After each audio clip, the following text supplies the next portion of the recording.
Hello YouTube, people of Earth, and everyone else. Welcome to the channel.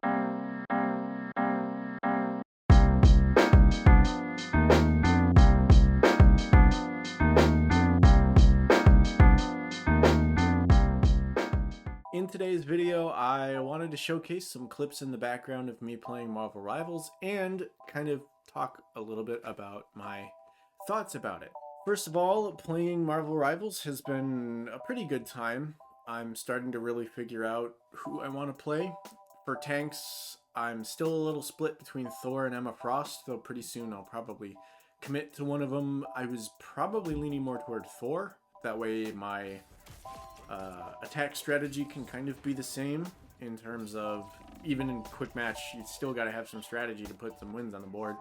Playing the DPS player or character that I do makes it a little bit like easier to switch between a melee character and a melee character versus playing, you know, a mid-range character that has some melee in Emma Frost, and then switching over to my DPS, who I'll talk about in a little bit, and then switching over to my support, who is kind of the one outlier that I would like to have as far as the playstyle, because I usually don't play support. Speaking of Thor, I really like playing as Thor because he is that up close and personal tank.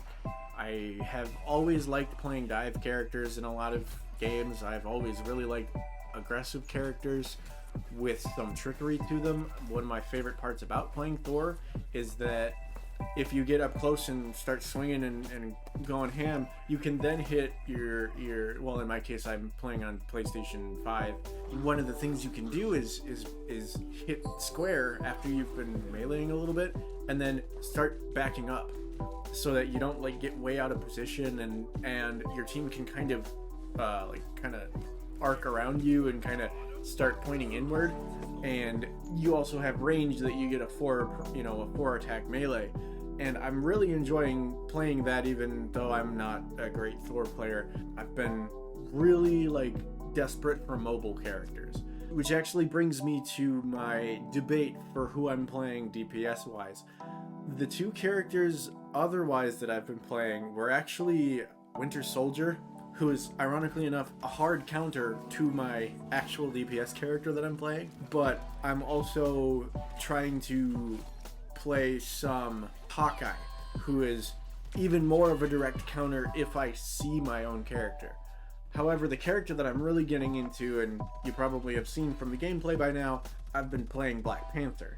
And the reason why him is he's fun, and he's a dive tank, but he's also an assassin character, which I'm usually somebody who needs like a huge amount of firepower, and I wanted to kind of expand my my attack and gaming philosophy. I'm usually somebody who, if I'm not outputting huge amounts of damage, I'm not having fun, because I'm not like a consistent enough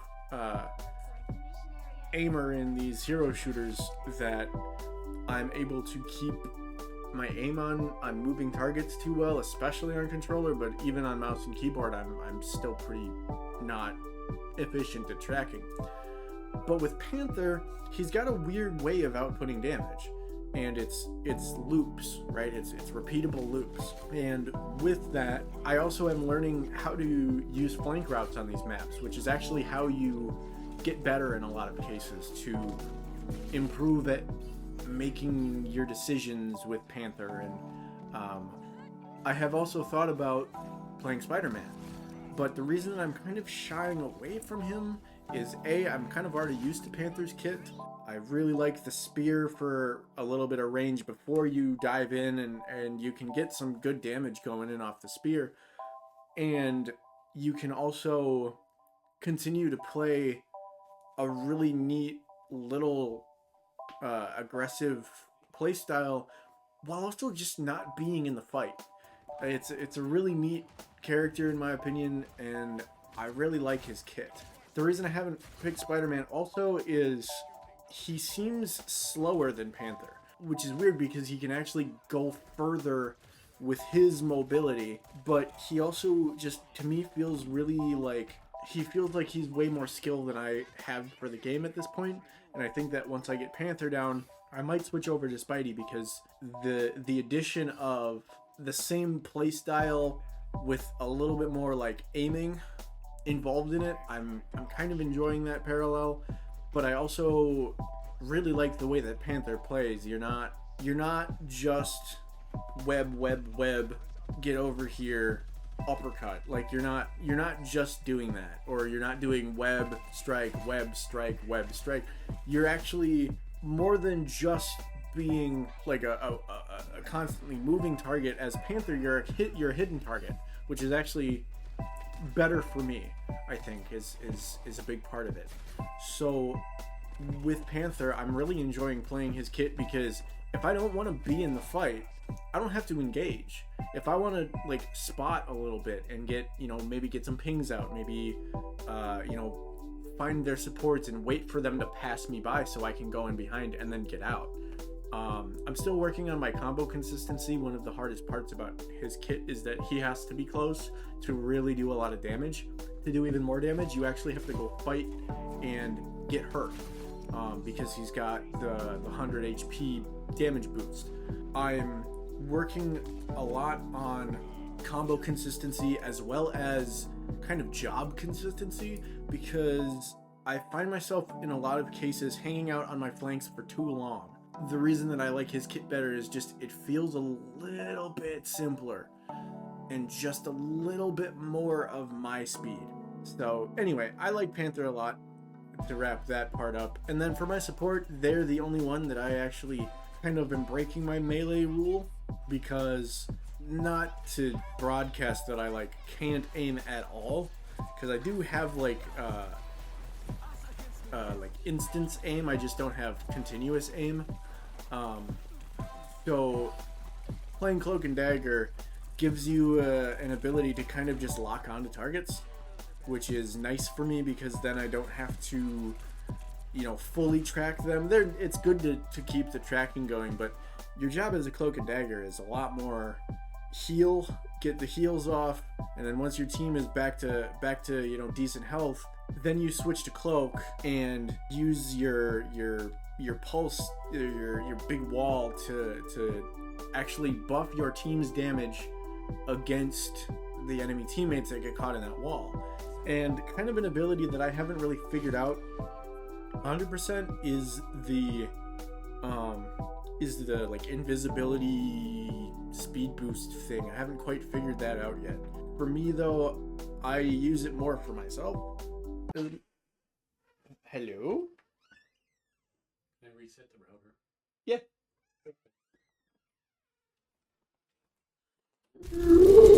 Point is, I'm really enjoying playing Marvel Rivals because of these three characters, really.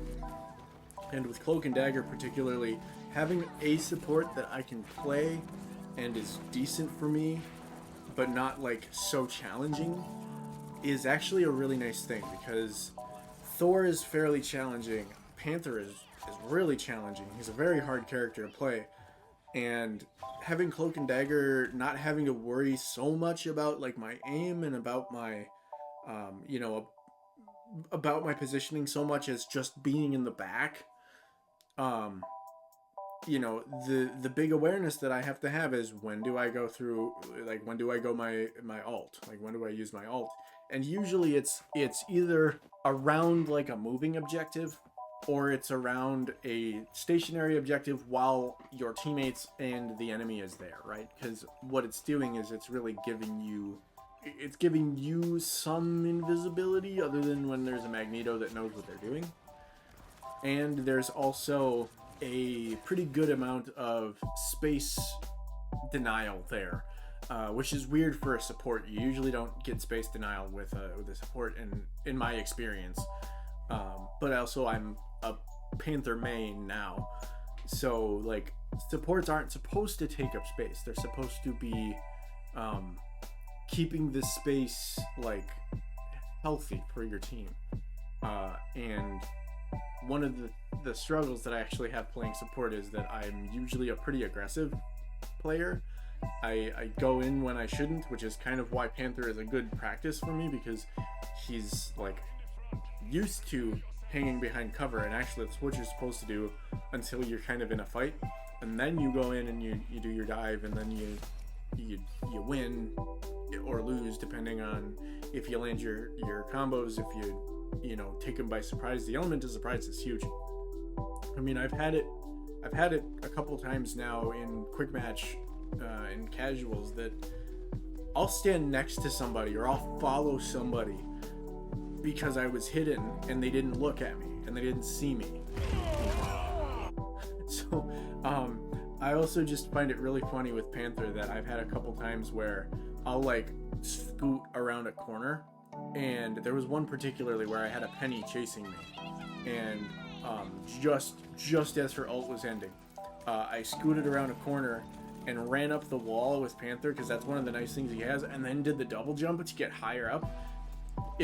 I totally goofed it up because I thought she would have seen me around the corner, because I'm also playing on Wi-Fi and not great Wi-Fi, so I'm usually a pretty laggy. Had I known that the Penny hadn't seen me, I would have probably just jumped up and spinning kicked back through the doorway. And I think if I hadn't hit her and actually like gone into her line of sight, she might have gone all the way around the back in to total confusion, I think, because they definitely didn't see me. I actually have the replay, and I'll put it up now, but yeah, it's just fun. Panther is really fun because he has just this hit of patience, and it's a very, I mean, it literally is what a Panther does, so it's a very neat design. I really like the way the character plays. So overall, to put a conclusion on this, I'm really enjoying Marvel Rivals, and I'm particularly enjoying Black Panther. Thank you guys so much for watching. Like I said at the beginning, please like the video if you like it, and subscribe if you want to see more content like this. You know, drop a comment, and you know, let me know who you're playing if you're watching this, whoever. And I really appreciate you guys sticking around to the end of the video. So please stay safe, be well, and I will see you guys soon.